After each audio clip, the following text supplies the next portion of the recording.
It's such a wide, sort of mixed range of professionals and roles today. I hope my presentation sort of is probably quite mixed as well, but I hope some of it appeals to everybody. I just want to read out a text message, actually.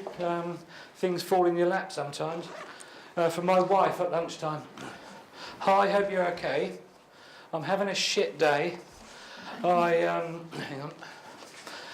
Waste of time going to Norwich. I could have done this online in an hour. Well, thanks very much. I'll be late home tonight. There's a risotto in the freezer. It's getting better. Oh, and by the way, there's been a drugs raid with police at Kesgrove School today. My kids go to Kesgrove School. I'm thinking, my God, I hope you're not involved, etc., etc. But I thought just a Kesgrove, if you know Kesgrove, it's a nice area, relatively middle class, etc., etc. And there's drugs raid and police. I imagine dogs and things like that. So just kind of brings it in. I just want to congratulate both you ladies as well, actually, if I may. The industry needs people who really get it, and I think you absolutely get it. And yeah, well done for giving something back. So yeah, fantastic. So mix for me, one, probably a little bit of Iceni promotion, or just to help you understand what we do. Also some reflection around dual diagnosis, I hope. And yeah, so this is what we're about. Iceni, we're in Foundation Street in Ipswich. We cover Suffolk, but we're quite Ipswich-centric. We rely on people coming to us. And I think, as Ruth said earlier, Leiston on a bus is more like a pilgrimage than a bus trip. And yeah, it's not helpful. But we're probably a little bit of a cheesy strapline, but nevertheless, this personifies what we do. We're for parents. We're parent-centred interventions for child-centred outcomes. So we're looking at the whole family. We're for families affected by addiction or use or dependency where there's an impact on a child. There's enough, I think we feel there's probably a lot of services for children, and there's lots of adults who are involved with addiction involved in children's services, and this really is for adults, recognising that if we can help the adults, we can change the lives of children. We had a guy the other day, he was a real strapping 6-foot builder, real geezer, and he's had some people from the Children's Centre come round to deliver a parenting programme. And he said as he read a book to his child, they both sat round and clapped. And he said he'd never felt so patronised in all his life.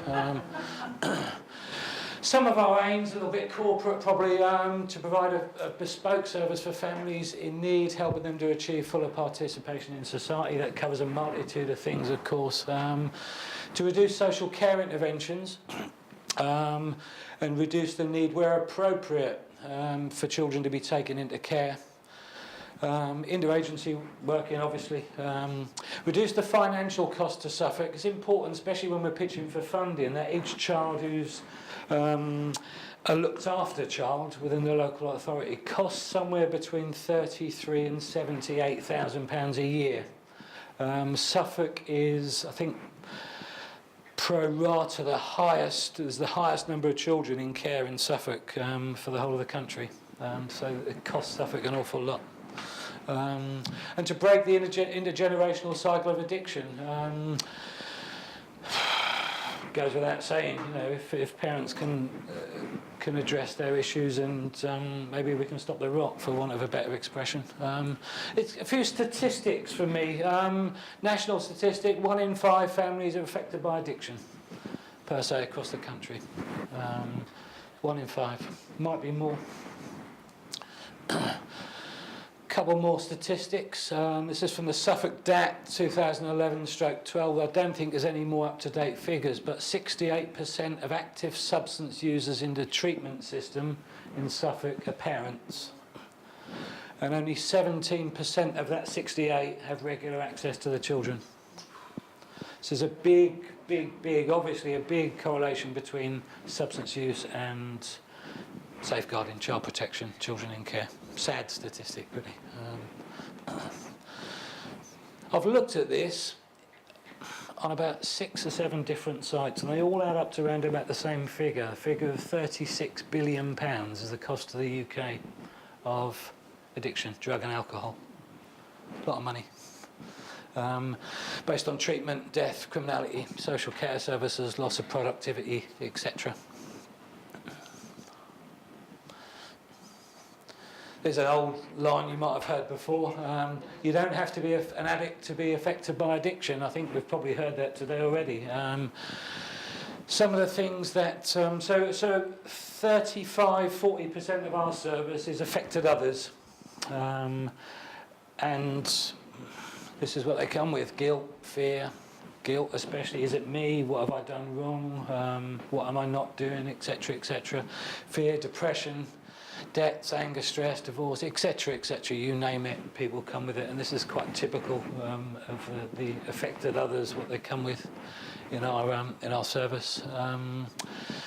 Domestic abuse. I know this is not a domestic abuse forum, but at least 65% of the cases that are referred to us include domestic abuse, and the affected other is generally the recipient of the domestic abuse. Obviously, we're looking as families come in. We're looking at the whole of the family. Where do people need support? Where do people need help? And obviously, a big part of what we do is safeguarding. And these are the risk indicators that we use to, I suppose, assess the risk, to decide whether we need to make a referral, etc., etc. And these will be typical outcomes for children of substance-using parents. So, lack of routine. Obviously it impairs their capacity to parent. You can see it, emotional disturbance, abuse, neglect. Many kids are stigmatised. They go to school every day, and other kids are taking the mickey out of them because their dad's this or their mum's this, etc., etc. Lack of attachment. For those of you in the industry, obviously attachment underpins a lot of the work that we do. Consistency. Household routines, medical needs. If you're using a substance, you're drunk, and your child does something wrong, you're not necessarily going to be tolerant, and you might be very negative in the way that you parent your children. Unpredictability, 1 minute this is okay, the next minute it isn't, etc., etc. Complete inconsistency. Carers is an interesting world. Suffolk Family Carers, and within addiction, people don't want to be called carers. And that's always been the conversations we've had about how can we get our parents into Suffolk Family Carers. Something about the word was too challenging, etc., etc. But we've worked hard to look at the language, haven't we, and to look at the... And the bottom one probably sums it all up, that the kids in the family are not the centre of the parents' universe. There's too much other stuff going on. There's substance use, there's debt, there's violence, there's etc., etc. And the child's not really the centre. Moving forward, all these have their own evidence base about how successful they are around addiction. CBT, MDR, RET, ACI, blah, blah, blah, blah. There's lots of stuff there. I don't know what some of it even is or what the acronyms even mean, but they all have a solution, if you like. If you look at the statistics around success rates for long-term abstinence, some of them are as low as 3%. So there is, I think at HS, there's a figure of 3% for people who go into residential rehabilitation. The success rate for long-term abstinence is as low as 3%, which indicates that 97% of people who are going through the residential rehab are unsuccessful. You look at success rates across the fields, across mental health, across more humanistic theories, etc., etc. The success rates are quite low. So we all know about it, and there's lots of knowledge, and there's lots of evidence, and etc., etc. But do we really know? Do we really know what works? You're looking very thoughtful.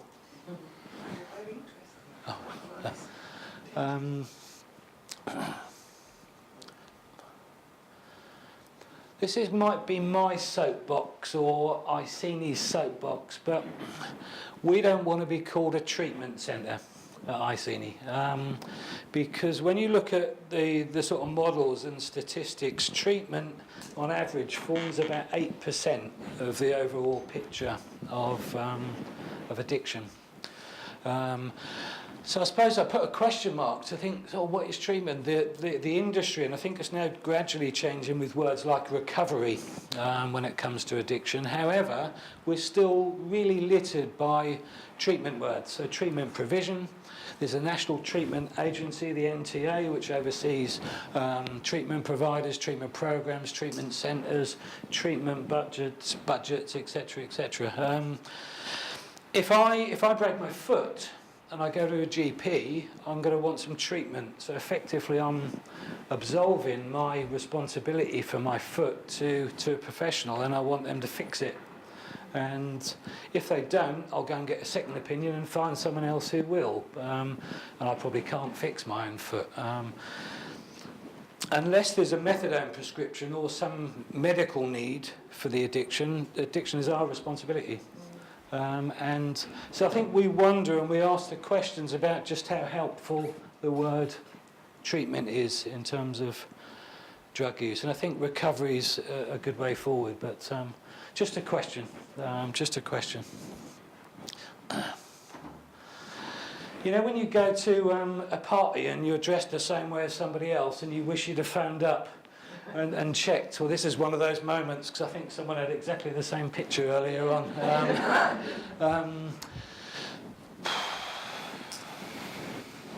What do you do?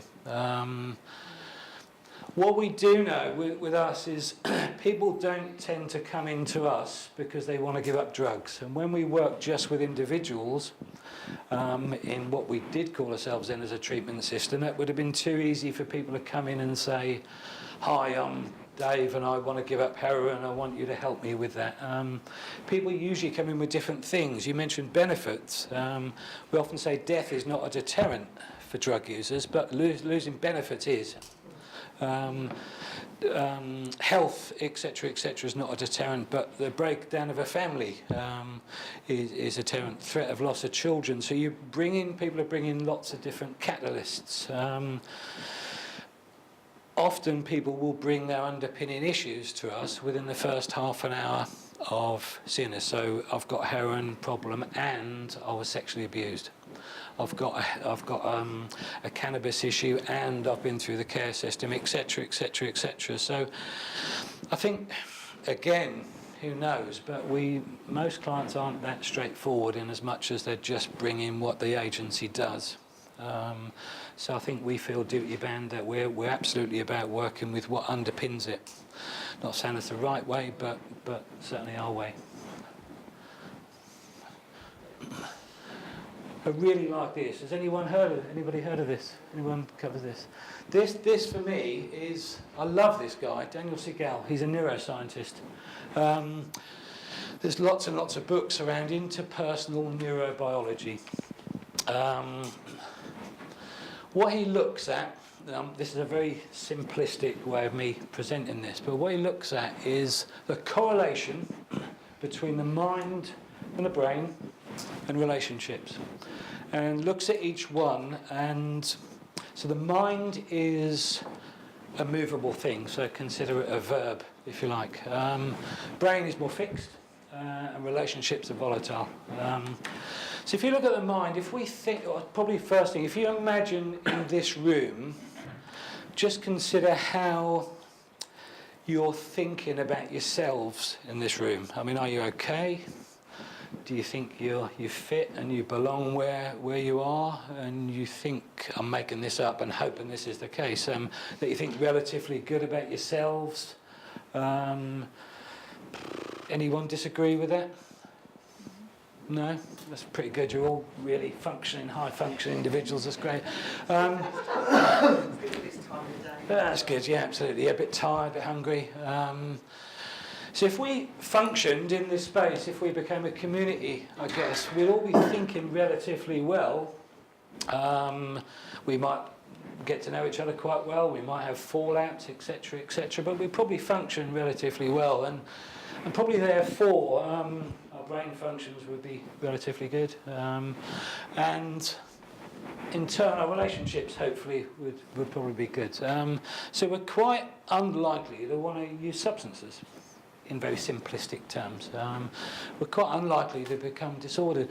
So what he looks at is if there's impairment here, it's going to affect that, and it's going to affect that. So you might come in at that entry. If there's impairment here, might well affect that and that.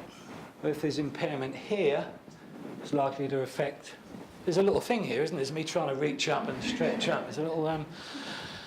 So what I think this does is makes it odd for me to see addiction in separate terms, in terms of just looking at the brain or just looking at relationships, just looking at humanistic stuff. And what it also does is open, to see the whole of the person in this sense, to open everything.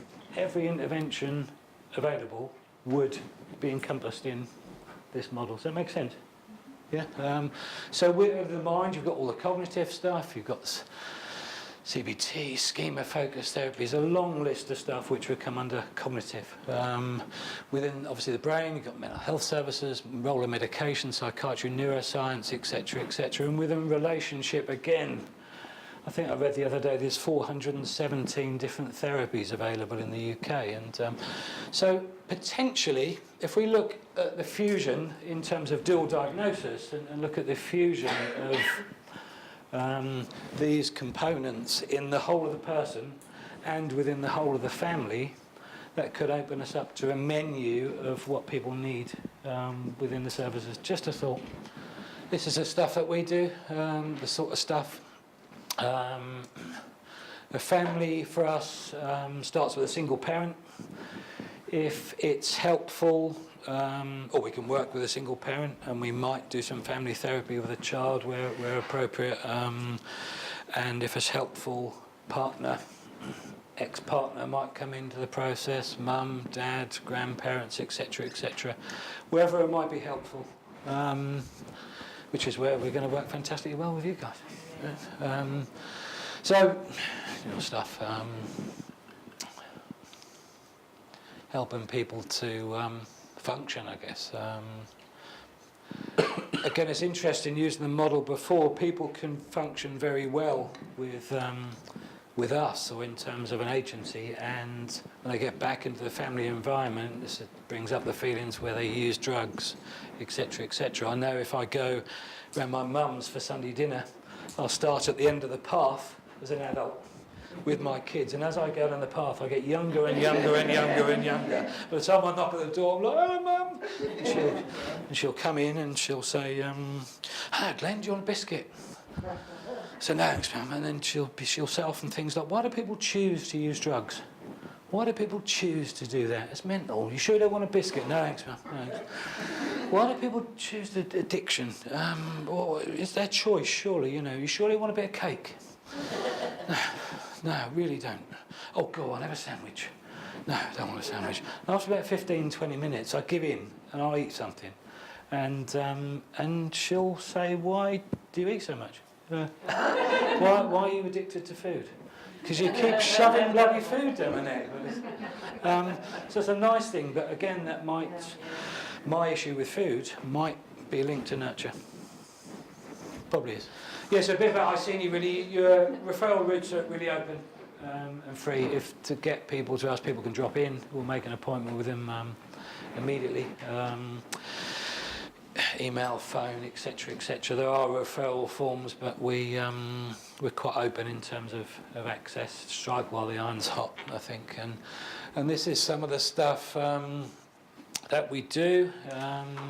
We get people in. People are either obviously referred or self-referred. 45% of our families are self-referred, which we love. We love that. And most of the referrals come from social care services. So there's that wonderful dichotomy of people coming in saying that effing social services, they think I'm a crap parent and they can hardly stand up. No, it's not quite true. So a lot of it's broker in a relationship with social care and us. We assess people and we offer these things which might be helpful. Lots of work around codependency. Codependency comes up in nearly all of what we do. Such a link between codependent relationships or dependent relationships and addiction, obvious links. Lots of work around domestic abuse. There's lots of other people working with domestic abuse, but I don't think it's enough. So we do a lot of work around that. And with that, we offer a freedom program, which is a program for women affected by domestic abuse, and we offer a caring dads program, which is for dads who have been abusive or violent and had an impact on children. Women's group, lots of work with social care services, usual stuff really. Got an art therapist, self-esteem stuff. That's been really good, listening skills. That's been really, really powerful, working with parents about listening, because we don't do that very well. Triple P, Positive Parenting Programme, an EPIC group, which is something we're piloting, about working with parents whose kids are not at home. Everything's geared to kids being at home. This is for where there's contact, but they're not necessarily living with parents. Dad stuff. Everyone has access to one-to-one therapies, talking therapies. Wide range of therapies. There's hundreds, but we centre on psychodynamic, gestalt, person-centred, systemic and cognitive behavioural therapies. And we're quite big on complementary therapies too. Doesn't cost us a lot, but it's a very big part of what we do. So things like acupuncture, Reiki, Shiatsu, Indian head massage, Chinese facials, and other words that I can't pronounce or profess to know too much about, but works well with liver wellness, detoxification, emotional wellness, pain management, and appropriate touch. There's a stat with heroin use that 65% of heroin users are likely to have been sexually abused in their life, and the whole role of appropriate touch and appropriate love, and people come in, they're laid on a table, I was going to say, laid on a table, laid on a couch and blanketed, looked after. So again, it's a big part of what we do. Couples therapy, family therapy. That's it. Sorry? Big. Did I put video interactive guidance? It's basically filming family sessions, etc., in a very positive way of looking at it. It's amazing the power when a family sees themselves on video and sees stuff they're doing well. It's a very strength-focused. It can be life-changing. It's very labour-intensive, so we can't do a lot of it. But yeah, filming sessions, video interactive guidance is big. Yeah, it's a bit of a whistle-stop for me. Is there any questions?